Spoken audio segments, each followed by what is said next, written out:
జై శ్రీకృష్ణ. ఆండాల్ తిరువడిగళే శరణం. ఉత్తర భాగంలో ఉన్నాం మనం ఇప్పుడు తిరుప్పావైలో కదండి. 16వ పాసురం నుంచి ఉత్తర భాగం అంటే 30 పాసురాల ధనుర్మాసాన్ని 2 భాగాలుగా కనుక మనం చేసుకుంటే, ఒకటి పూర్వభాగం అంటే 15వ పాసురం వరకు పూర్వభాగం ఉంటుంది, 16 నుండి ఉత్తర భాగం అవుతుంది. అలాగా 16వ పాసురం ద్వారపాలకులను ప్రార్థించే పాసురంగా చూసాము. దాన్ని ఆచార్య ప్రధాన పాసురం అంటారు. అలాగే 17 కూడా ఆచార్య ప్రధానమైన పాసురం. ఎలా అంటే భగవంతుడిని అందించేటటువంటి తత్వం ఎందులో అయితే ఉంటుందో దాన్ని ఆచార్య ప్రధానం అంటే గురు ప్రధానం అన్నమాట. ఎందుకంటే పరమాత్మ తనంతటగా తాను అందలేడు, మనం అందుకోలేము. మధ్యలో ఆచార్యులు ఉంటే ఇగో ఇలా ఇలా చెయ్యరా అలా చెయ్యరా అని దిశానిర్దేశం చేస్తారు, అదన్నమాట. కాబట్టి 17వ పాశురం ఈ ఆచార్య ప్రధానమైన పాశురం అని చెప్తారు. అలాగే ఇందులో దాన ప్రధానం అని చెప్తారు. అంటే ఏంటి, ఎవరికైనా పెద్దలకి సన్మానాలు సత్కారాలు అలాంటివి చేయాలి అంటే కూడా ఈ 17వ పాసురం రోజు బాగా చేసుకుంటారనమాట. అంటే ఈరోజు చేసినటువంటి దానాలు ఎక్కువగా ఫలితాన్ని ఇస్తాయి అని మన పెద్దల పూర్వాచార్యుల దగ్గర నుండి అలాగే నడుస్తూ ఉందన్నమాట. ఎందుకు ఈ పాసురంలో అన్ని దానముల గురించి చెప్తారనమాట. చూద్దాం పాసురం చూస్తే, అంబరమే తన్నీరే సోరే అరం செய்யும் எம்பெருமான் నందగోపాల యజుందిరాయ్. వీళ్ళు ఆ విశాల భవనంలోకి, కృష్ణుడి భవనంలోకి అడుగుపెట్టారండి గోపికలంతా.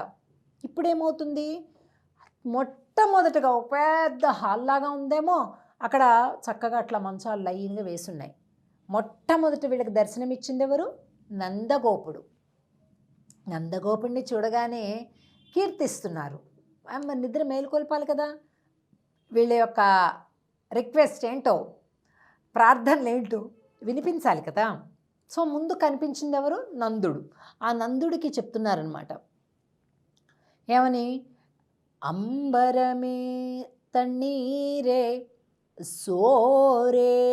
ఆహాహా, ఎంత గొప్ప దాన కర్ణుడివయ్యా నువ్వు అని ప్రార్థిస్తున్నారు.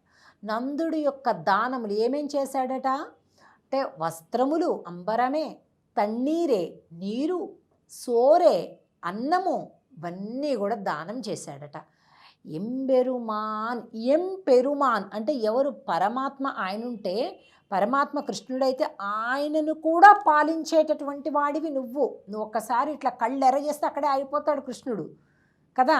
ఆయన అదుపాజ్ఞంలో పెరుగుతూ ఉన్నాడు కనుక ఎంబెరుమాన్ నందగోపాల యజుందిరాయ్, నిద్ర మేలుకోవయ్యా అని అడుగుతున్నారు. ఇప్పుడు మనకు ఒక సందేహం వస్తుంది, ఏమండి దానాలు ధర్మాలు అంటే కర్ణుడు గుర్తొస్తాడు మనకి, లేకపోతే వెన్నుముక దానం చేసినటువంటి దదీచి గుర్తొస్తారు, లేకపోతే మాంసం కోసి పౌరాన్ని కాపాడిన శిబి చక్రవర్తి గుర్తొస్తాడు. ఇక్కడ నందుడేమిటండి కొత్తగా ఉంది అని అనిపిస్తుంది మనకి. దీనికి ఒక కారణం ఉంది. శ్రీకృష్ణుడు అంబరమే వస్త్రాలు దానం చేశాడు. ఎవరికండి? ఎవరికి ఊహించగలరా? ద్రౌపదికి. మానం పోయేటటువంటి ఆ కుల స్త్రీకి వస్త్రాలను ఇచ్చి ఆమెని కాపాడాడు స్వామి. అది అసలైన దానం. ఊరికే నేను దానం చేశాను కాబట్టి నాకు దానం చేసిన ఫలితం రావాలి కాబట్టి అని ఇవ్వటం కాదు దానం. వాడికి ఏది అవసరమో అది ఇవ్వాలి. అంతేగాని ఏదైతే పనికిరాదో, ఏదైతే మనకి వద్దో అలాంటి వాటిని మనం ఎదుటోడికి ఇచ్చేసి మనం పెద్ద దానవీర సూర్యకర్ణుడు అనుకొని ఫ్లెక్సీలు పెట్టుకొని బోర్డులు పెట్టుకొని లేకపోతే ఇంకెక్కడో, అవి దానాలు కాదండి. ఎదుటివాడికి ఏ కష్టం ఉందో, ఏ అవసరం ఉందో దాన్ని మనం దానం చేయాలి. అంటే మనం ఇవ్వాలి వాళ్ళకి, అది దానం అనుకుంటుంది. మళ్ళీ ప్రతిఫల అపేక్ష లేకుండా నేను ఇది ఇచ్చాగట్టి నాకేమిస్తాడు వాడు అంటే మళ్ళీ తిరిగి వ్యాపారమే కదండి. నువ్వు పైసలు ఇస్తేనే వాడు వస్తువు ఇస్తాడు, అది వ్యాపారం. నేను కూడా వాడికి సాయం చేశాను, నాకు మళ్ళీ ఏం సాయం చేయలేదంటే మళ్ళీ అది వ్యాపారం. దానం ఎలా అవుతుంది? కదండి. దానం అంటే ఏది కోరుకోవద్దు, మళ్ళీ రిటర్న్ ఏమి కోరుకోకూడదు. వాడికి అవసరం ఉంది, మనం ప్రయత్నించి ఇవ్వగలం, అంతే ఇచ్చి. మళ్ళీ ఊరు పేరు తలుచుకోవటం, మళ్ళీ వాడు మళ్ళీ మనకి రోజు వచ్చి దండాలు పెట్టాలి, ఇవేవి కోరుకోకూడదు. మన ఫ్లెక్సీలు పెట్టుకోవాలి, మన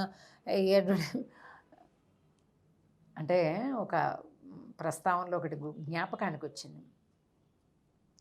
ఒక పెద్ద మనిషి ఆలయానికి వెళ్తాట.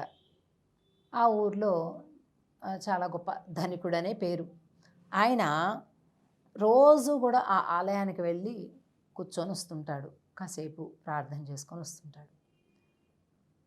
వెళ్ళగానే అక్కడ ఫ్యాను ఎవరైతే వేస్తారో అది కట్టేయండి అని చెప్తుంటాడు. ఎప్పుడు చూసినా ఎవరు వేసినా కూడా అది కట్టేయండి అంటుంటాడు. ఈయనకేమైనా చలి అవుతుందేమో అనుకుంటారు.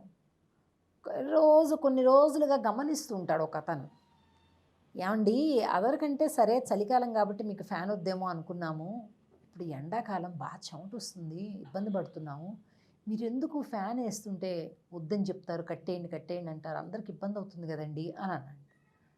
బాబు, ఆ ఫ్యాన్ని దానం చేసింది గుడికి నేనే అన్నా అంట.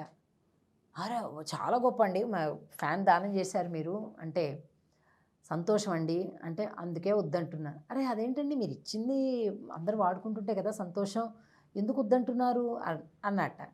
అయ్యా, మీరు వాడుకుంటే నాకేం పర్వాలేదు, నేనేం కరెంటు బిల్లు కట్టడం లేదు, కానీ ఆ ఫ్యాన్ మీద నా పేరు, నా భార్య పేరు, నా కొడుకు పేరు, 3 రెక్కలకి 3 పేర్లు రాశాం. ఫ్యాన్ వేస్తే అది తిరుగుతుంటే ఎలా కనిపిస్తాయి ఆ పేర్లు? మా పేర్లు తెలియాలి కదా మేము దానం చేసినట్లుగా, అందుకని నువ్వు ఫ్యాన్ వేయకు అన్నట్ట. ఏంటండి ఇది? ఇక ఆశ్చర్యపోవటం ఆ మనిషి వంతైందనమాట. అంటే దానాల్లో ఇలాంటి రకాల దానాలు కూడా ఉంటాయి. ఫ్యాన్ రెక్కల మీద పేర్లు, ఫోటో ఇస్తే ఆ ఫోటో ఫ్రేమ్ మీద పేర్లు, నడుస్తుంటే బండల మీద పేర్లు. ఏమన్నా పెద్ద ఒక ఆలయం కట్టించేసి శిలలు ఇచ్చేసేసి అంత పెద్ద ఆలయాలు నిర్మాణం చేసిన రాజులు కూడా ఓ పక్కన ఒక నడిచే తోవలో ఒక బండ మీద రాయించుకుంటారు, లేకపోతే ఓ పక్కన ఉండే ప్రహరీ గోడ మీద రాయించుకుంటారు. మనం అట్లా కాదు, దేవుడి మీదనే చెక్కిచ్చేస్తాం. మనం ఆ దేవుడు కనిపించినప్పుడు వెంటనే మన పేరు కూడా కనిపించాలి అక్కడ. అరే, అంత పుణ్యం వచ్చేది పాపం వచ్చేదంతా కూడా మన బుద్ధుల్ని బట్టి, మనం చేసేటటువంటి పనులను బట్టి ఉంటుంది. దేవుడు కాళ్ళ కిందనే, దేవుడి కంటే హైలైట్గా మన పేరు ఉండాలి అని ఫోకస్ పెడితే దానఫలం ఎక్కడి నుంచి వస్తుందండి అసలు? అంటే ముందు అసలు భావనా శుద్ధి జరగాలి మనకి. అంటే కుత్సితమైనటువంటి ఆలోచనలతోటి మనం ఎన్ని పాపపు ఆలోచనలైనా చేయొచ్చు, ఎన్ని పాప పనులైనా చేయొచ్చు, ఎంతమందినైనా క్షోభ పెట్టచ్చు, ఎంత అన్యాయమైనా చేయొచ్చు, కానీ మన పేరు అక్కడ పెద్ద అక్షరాలతో ఉంటే అన్నీ పోతాయి. ఇది పోదు, అలా కాదు అన్నమాట.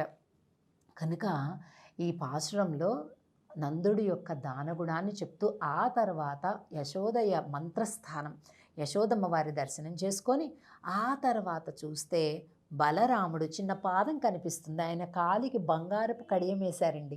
ఏమిటయ్యా బంగారపు కడియము అంటే, ఆయన అడుగు పెట్టాకే కృష్ణుడు ఈ నందవ్రజంలోకి వచ్చాడు, గోల్డెన్ లెగ్ అని చెప్పి అందరూ కలిపి సన్మానం చేసి ఆయనకి ఒక బంగారు కడియం వేసేసారట. ఆ దుప్పట్లోంచి ఆ బలరాముడు పాదం కనిపిస్తుంది అనమాట.